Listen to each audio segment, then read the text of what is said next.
Assalamualaikum warahmatullahi wabarakatuh. Selamat datang di pelajaran Bahasa Indonesia. Selamat pagi, semangat pagi untuk anak-anakku. Semoga semangat kalian selalu bersinar seperti mentari di pagi hari.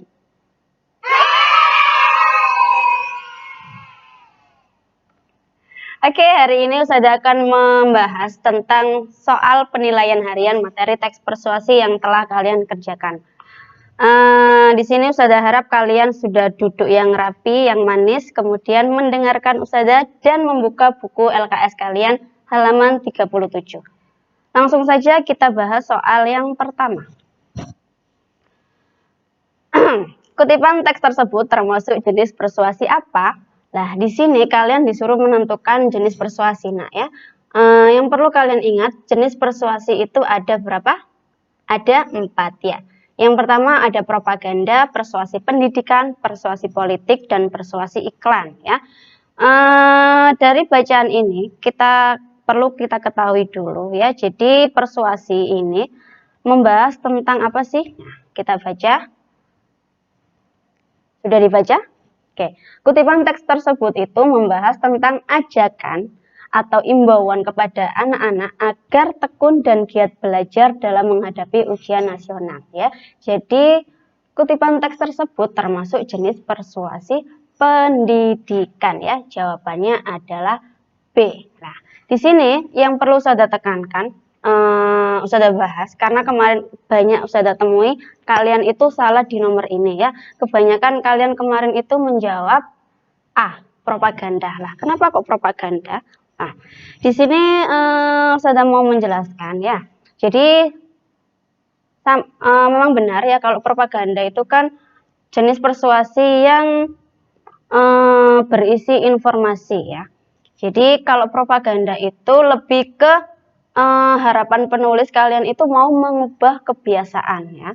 Jadi misalnya dulu ketika kalian masih masuk sekolah kan kita juga pernah membahas ada satu teks persuasi itu di mana teks tersebut membahas tentang kebiasaan masyarakat mengonsumsi mie instan dicampur dengan nasi. Kebiasaan tersebut itu tidaklah baik karena selain mengakibatkan diabetes, kebiasaan tersebut juga akan menimbulkan berbagai penyakit lah. Jadi selain ada informasi yang disampaikan, juga ada harapan agar kalian itu mau mengubah pola hidup ataupun perilaku atau tingkah laku seseorang. Jadi ada yang diubah ya. Jadi dari kebiasaan A diubah menjadi kebiasaan B seperti itulah. Kalau ini kan hanya mengingatkan, mengimbau kalian agar kalian tekun dan semakin giat belajar dalam menghadapi ujian nasional yang semakin dekat. Seperti itu. Bisa dipahami ya? Jadi nomor 1 jawabannya itu B, bukan A. Oke, lanjut soal nomor 2. Teks persuasi tersebut berisi tentang sudah dibaca? Silakan dibaca dulu. Oke. Jadi teks persuasi yang kedua itu membahas tentang masalah kemiskinan di Indonesia. Masalah kemiskinan dapat diatasi dengan berbagai upaya. Pemerintah dapat membuka lapangan kerja baru. Kemudian kita sebagai masyarakat dapat membuka usaha baru. Jadi kita sebagai pengusaha ya, kalau kita mampu membuka lapangan. Jadi jawaban yang cocok itu ada di pilihan D ya. Nomor 2 jawabannya D. Kemudian lanjut nomor 3. Informasi yang sesuai dengan kutipan teks tersebut adalah ya. Jadi di sini kalian harus mencocokkan informasi-informasi yang ada di poin A, B, C, D. Kalian cocokkan dengan teks yang ada di atas ya. Oke, kita cek dulu yang poin A. Kita harus membuka suatu usaha dengan mengajukan pinjaman modal kepada pemerintah. Ada apa tidak? Tidak ada ya. Jadi yang A itu salah. Kemudian yang B, negara yang dapat menciptakan lapangan kerja akan terhindar dari masalah kemiskinan. Tidak ada ya, tidak ada di bacaan. Kemudian yang C, kita harus ikut serta memajukan perekonomian untuk membantu negara ini agar terlepas dari kemiskinan. Ada apa tidak? Ada ya. Jadi jawabannya itu C. Nomor 3 jawabannya C. Kemudian soal nomor 4. Simpulan kutipan teks tersebut adalah, simpulan nak ya, simpulan berarti inti dari paragraf di atas. Ya. Jawabannya apa? Ya, jawabannya nomor 4 itu A. Pemerintah dan masyarakat saling bekerja sama untuk menuntaskan kemiskinan dengan menciptakan usaha baru sebagai pengusaha. Kemudian kita lanjut soal nomor 5. Nah, ini ada kutipan pidato. Kita baca dulu soalnya ya. Kalimat persuasif yang tepat untuk melengkapi kutipan pidato tersebut adalah, jadi kita baca kalimat sebelumnya dan kalimat sesudahnya ya. Oke, silakan dibaca dulu.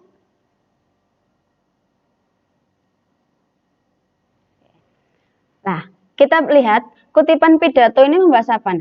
Kutipan pidato ini membahas tentang masalah banjir akibat kerusakan lingkungan dan kurangnya kesadaran masyarakat akan membuang sampah ya. Jadi kalimat yang kemudian di sini ada dengan menjaga lingkungan dan membuang sampah pada tempatnya, kita sudah mengurangi risiko bencana banjir. Jadi kita cari yang mirip-mirip seperti ini ya. Nah, jawabannya ada di pilihan B ya. Nomor 6, jawabannya mari jaga lingkungan dan buanglah sampah pada tempatnya. Kemudian disusul dengan menjaga lingkungan dan membuang sampah pada tempatnya, kita sudah mengurangi risiko bencana banjir. Seperti itu ya.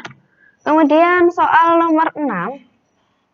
Soal nomor 6 ini ada bacaan lagi ya. Kita baca soalnya dulu. Fakta dalam paragraf tersebut ditunjukkan oleh pernyataan angka.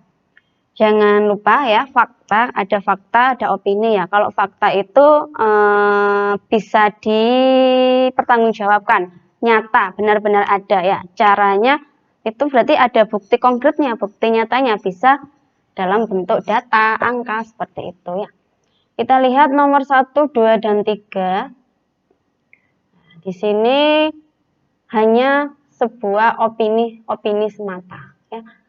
Nah, di sini yang di nomor 4 ini sudah dilengkapi dengan data yang ada ya. Pada tahun 2018 program ini telah melayani rehabilitasi narkoba sekitar 1.768 orang. Jadi ini adalah fakta karena dia dilengkapi dengan data yang ada. Seperti itu ya.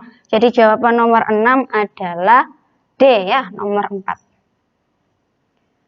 Oke, kita lanjut soal berikutnya. Wah, panjang sekali. Oke, silakan dibaca dulu.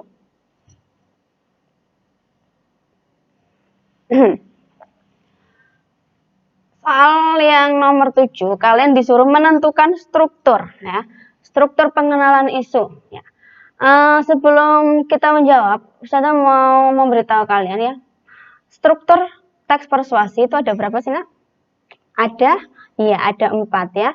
Jadi yang pertama ada pengenalan isu, rangkaian argumen, pernyataan ajakan, dan penegasan kembali ya. Kalian bisa menyingkatnya biar lebih mudah, itu pura papi ya. Jadi pu yang pertama itu adalah pengenalan isu ya. Kemudian rangkaian argumen. Kemudian yang ketiga pernyataan ajakan. Yang terakhir penegasan kembali. Nah, yang tadi awal apa? Pengenalan isu. Kemudian rangkaian argumen. Kemudian pernyataan ajakan disusul dengan penegasan kembali. Nah, pengenalan isu tadi ada di struktur paling awal. Otomatis dia ditunjukkan oleh paragraf ke-1. Ya, jadi jawaban nomor 7 adalah A. Oke, nomor 8. Informasi yang sesuai dengan kutipan teks tersebut adalah, nah kita mencari informasi yang sama nak ya. Kita cari informasi. Kutipan teks tersebut ini membahas tentang apa sih? Tentang permasalahan kesehatan yang timbul akibat dari perilaku hidup yang tidak sehat. Salah satu langkah nyata dalam menumbuhkan perilaku hidup sehat adalah dengan dibentuknya germas yaitu Gerakan Masyarakat Hidup Sehat. Nah, informasi yang sesuai ini terdapat pada pilihan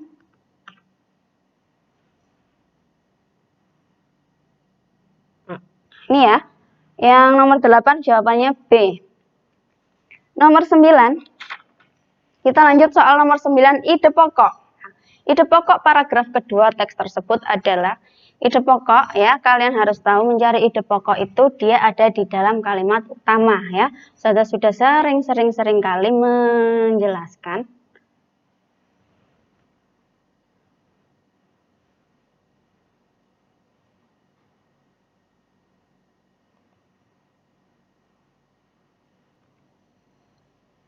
Baik, ide pokok ya.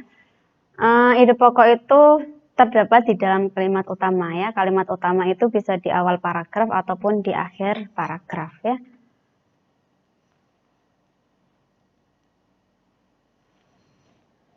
Sudah dibaca? Nomor 9 jawabannya. Ya.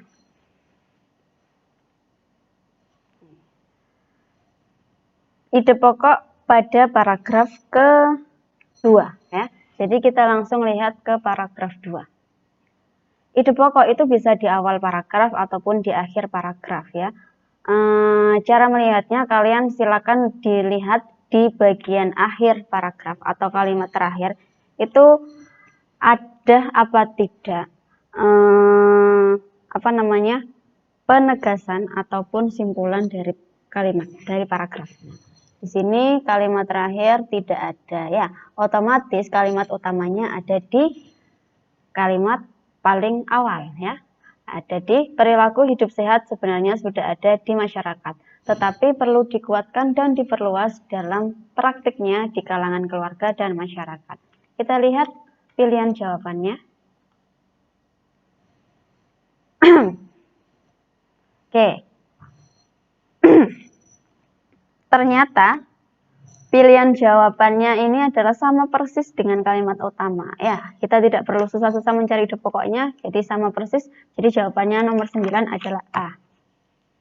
Baik, nomor 10, konjungsi yang tepat untuk melengkapi paragraf tersebut adalah konjungsi. Kalian harus tahu konjungsi itu adalah kata hubung ya. Jadi kalian lihat kalimat sebelum dan sesudahnya ya.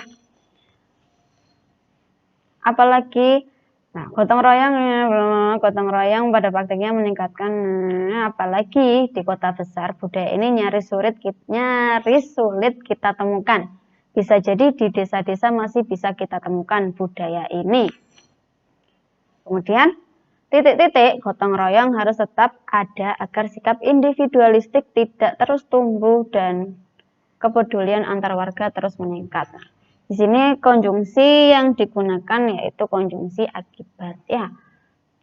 Berarti konjungsi ini ya.